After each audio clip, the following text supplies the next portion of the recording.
Vídeo de hoje do canal do Nicola para te contar o que há de verdade na história de que a Jeep vai patrocinar o Corinthians e pagar 70 milhões de reais por ano como parceira. E Roger Guedes, existe chance de um negócio melar? Vamos responder essas duas perguntas. Quero falar também sobre a goleada histórica do Flamengo 4-0 contra o Grêmio no Rio Grande do Sul com um jogador a menos. E o São Paulo que tomou o empate do Fortaleza, tendo mais uma vez Volpi e Pablo como figuras apagadas. O problema é que os dois ainda custam caro pra caramba. Vou te dar todos os números daqui a pouquinho. Para completar, bora falar sobre o Santos e o pedido do torcedor do Peixe pela demissão de Fernando Diniz. Por último, mas não menos importante, Gemerson está nesse momento em Portugal. Será que ele pode ainda negociar com algum clube brasileiro? E por último, mas não menos importante, mudanças radicais à vista na CBF. E pode acabar sobrando para o Palmeiras.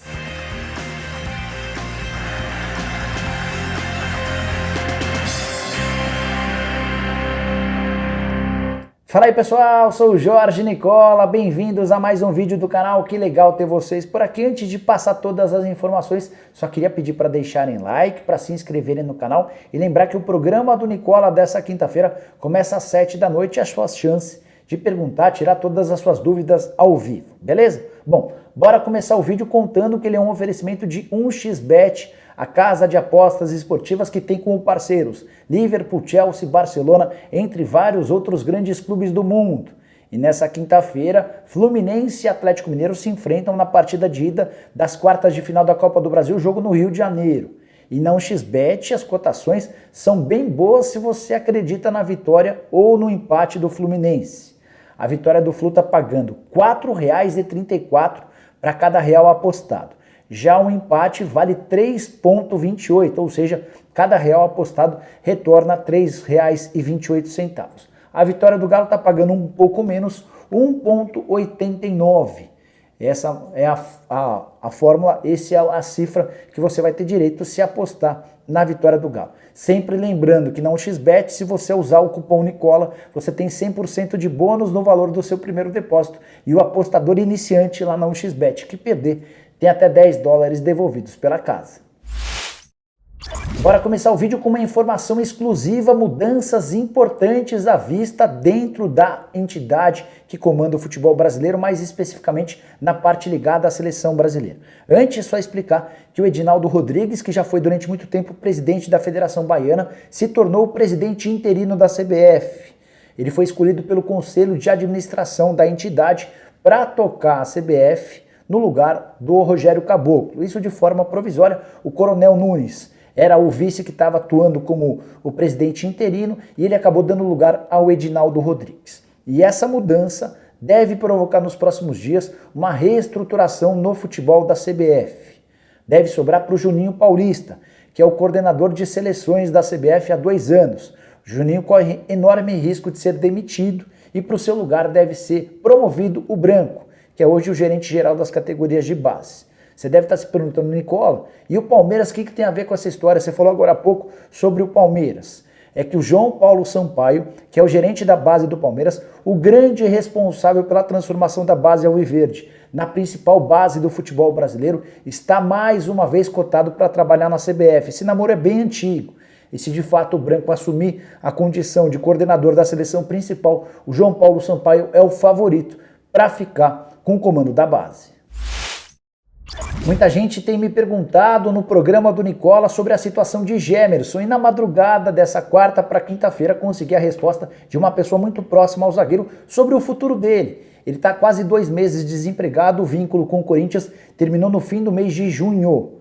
Imaginava-se, pelo menos ele e seu staff, que o Gemerson voltaria a ter um emprego bem rápido. Não rolou, mas existe uma novidade e é grande a chance dele ser anunciado por um novo clube nos próximos dias. Nesse momento, o Gemerson está em Portugal. Ele deixou a cidade de Belo Horizonte, onde vinha mantendo a forma, para se reunir, para se encontrar com seu empresário.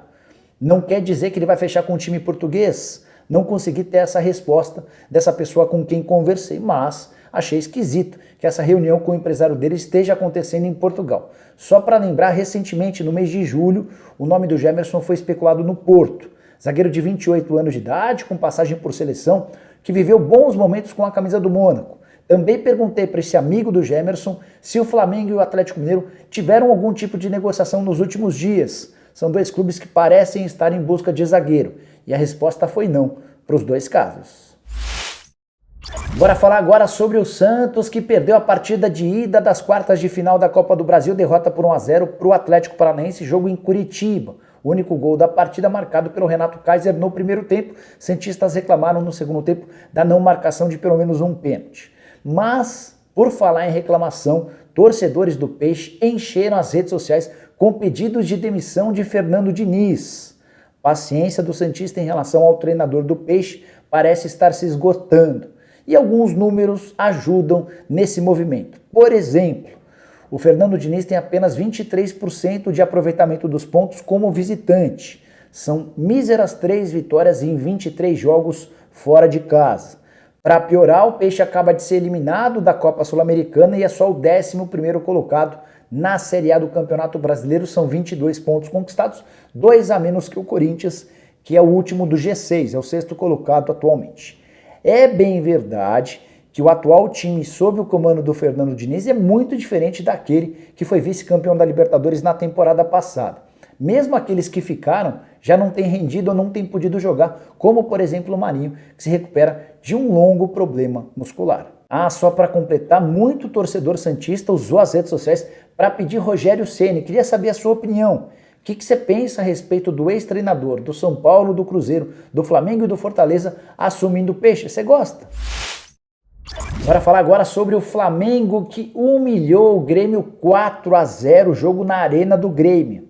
Com um detalhe, o Flamengo jogou quase todo um tempo com um jogador a menos. No finalzinho da primeira etapa, o Isla foi expulso e a curiosidade é que pouco antes da expulsão do chileno, o Flamengo já havia perdido o Bruno Henrique, ou seja, finalzinho do primeiro tempo trágico. Foram 45 minutos iniciais muito ruins, o Flamengo pior do que o Grêmio. E aí, quando todo torcedor do Flamengo imaginava um segundo tempo preocupante, a coisa mudou radicalmente, o Renato Gaúcho fez mudanças importantes, a entrada do Thiago Maia ajustou o time, o Michael, que já havia entrado no finalzinho do primeiro tempo no lugar do Bruno Henrique, também foi muito bem, e o Flamengo construiu essa vitória por 4-0 com gols do Bruno Viana, do Michael, do Rodinei e do Vitinho. É importante contar que o Flamengo só não passa para a semifinal da Copa do Brasil se perder por 3 gols de diferença na partida de volta. Os dirigentes e até o técnico Filipão já jogaram a toalha. Filipão, perguntado a respeito dessa derrota depois da partida, disse o seguinte, abre aspas, assumo total responsabilidade, fui eu que escalei e substituí. Se existe algum culpado, sou eu. Fecha aspas. É bem por aí. Enquanto o Renato Gaúcho acertou em todas as mudanças, o Felipão conseguiu ir piorando o Grêmio com o passar de cada uma das mexidas. E no reencontro dos ídolos do torcedor gremista, deu o técnico do Flamengo. Só uma curiosidade, circularam nas redes sociais fotos de uma possível quebra, de um vandalismo contra a estátua do Renato. Não é a estátua do Renato que fica lá no estádio do Grêmio que foi depredada. A foto da estátua depredada é do Zlatan Ibrahimovic, de um episódio bem antigo que nada tem a ver com o Renato Gaúcho, tá? Bom, só para completar, quero falar um pouquinho sobre o Flamengo do Renato Gaúcho. Sob o comando do treinador, são 13 jogos com 11 vitórias, 1 empate e só uma derrota. 87% de aproveitamento dos pontos e o Flamengo ainda marcou 41 gols, com uma média de 3 gols por partida. Para melhorar a situação, 2 atletas que vinham sendo muito cornetados pelo torcedor, o Michael e o Vitinho, cresceram demais sob o comando do Renato. O Michael esteve nos 13 jogos do Renato e marcou 3 gols. Já o Vitinho esteve em 12 jogos com 5 gols e 4 assistências. Bora falar agora sobre São Paulo 2, Fortaleza 2, resultado trágico para o São Paulo que vencia por 2-0, até com alguma facilidade, os 2 gols marcados pelo Rigoni, só que o Crespo tirou o argentino para colocar o Luciano e o Fortaleza na pressão e nos minutos finais conseguiu chegar ao gol do empate, primeiro com o Pikachu, uma falha incrível do Volpi e no finalzinho aos 48 do segundo tempo o Romarinho marcou o gol de empate. São Paulo vai precisar vencer o Fortaleza na capital cearense para conseguir a classificação. Um novo empate leva a decisão para os pênaltis. Queria falar um pouquinho sobre o Volpi e sobre o Pablo, que têm sido decisivos nos fracassos recentes do São Paulo. Recentemente o tricolor foi eliminado pelo Palmeiras nas quartas de final da Libertadores. O Volpi falhou lá atrás, tomando um gol do Patrick de Paulo na partida de ida no Morumbi, enquanto o Pablo no jogo da volta, quando o São Paulo perdia por 1 a 0, perdeu um gol incrível, que poderia garantir 1 a 1. Saibam que esses dois jogadores, além de irem muito mal, custaram e custam muito caro. Quero começar falando sobre o Volpi, comprado do Querétaro por 20 milhões de reais. Para piorar, o Leco, o Pássaro e o Raí compraram o jogador por esse valor alto e deixaram 10 milhões de reais de dívida para a atual administração. Valores vencidos. E o Querétaro já ameaçava ir à FIFA. O São Paulo precisou se desdobrar para chegar a um acordo com o clube mexicano. Pensa que não dá para piorar? Então saiba que o Volpi ganha 700 mil reais por mês de salários, direitos de imagem e luvas. É um dos goleiros mais bem pagos do futebol brasileiro e esse salário gigante tinha tudo a ver com o fato de o Volpi ganhar em dólar nos tempos do México e ter muito moral por lá. No São Paulo vai muito mal. Já o Pablo, contratação mais cara da história do tricolor, 6 milhões de euros, junto ao Atlético Paranaense, por apenas 70% dos direitos econômicos. Na época, esses 6 milhões de euros equivaliam a 26 milhões e 600 mil reais. O pagamento seria feito de forma parcelada. O São Paulo, do Leco, do Raí e do Pássaro atrasou os pagamentos. Consequência, a dívida hoje está na casa dos 15 milhões de reais. E o valor total é bem superior a esses 26 milhões e 600 mil. O Pablo ainda ganha 500 mil reais por mês de salário no São Paulo. Também está entre os atletas mais bem pagos do país. Dois péssimos legados deixados pelos ex-dirigentes do Tricolor. Para fechar o vídeo trazendo o que há de verdade e de mentira em alguns boatos que surgiram ao longo da quarta-feira relacionados ao Corinthians. Primeiro deles sobre a possibilidade de a Jeep, aquela empresa montadora de carros, estar fechando um contrato de patrocínio com o Corinthians com valores de 70 milhões de reais por ano. Informação divulgada pelo Chico Lang, jornalista da TV Gazeta. O Chico chegou a escrever o seguinte, abre aspas, a informação que veio é que no dia 1º de setembro, no aniversário do Corinthians, irão ser anunciados 2 reforços, Roger Guedes e William, e um patrocinador que ficará no Corinthians por um bom tempo, pagando 70 milhões por ano, que é a Jeep. Quem me passou isso foi uma pessoa ligada ao mercado imobiliário que está vendo apartamento para todos esses jogadores, fecha aspas. Fui conversar com um dirigente do Corinthians e a informação é de que os dirigentes no Corinthians estão bem bravos com toda essa história de um patrocínio milionário. Isso porque o Corinthians de fato negocia algumas ações, mas não contará com um parceiro com cifras tão grandes. Não existe um patrocínio master de 70 milhões de reais. A Crefisa, por exemplo, paga 81 milhões de reais por todas as propriedades do uniforme do Palmeiras. Como é que o Corinthians conseguiria 70 milhões de reais por apenas uma propriedade, o master? Algo completamente inviável.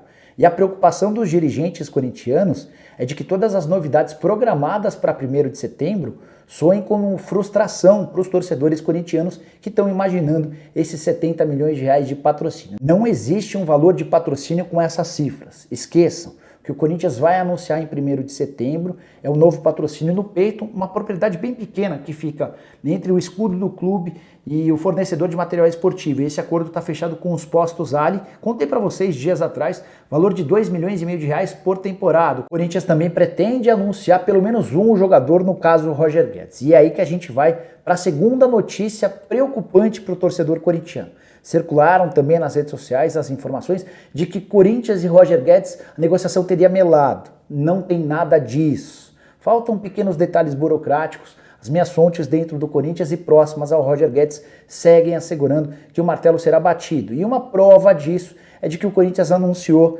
nessa quarta-feira, informação exclusiva que eu passei, a contratação do João Pedro, lateral direito que não despertava grande atenção do Corinthians. O Timão aceitou fechar com o lateral direito que pertence ao Porto, para atender a uma vontade do Paulo Pitombeira, que é o mesmo empresário do Roger Guedes. Sabe aquela história de uma negociação casada? A gente contrata o Roger Guedes e ao mesmo tempo fecha com o João Pedro? Passa muito por aí.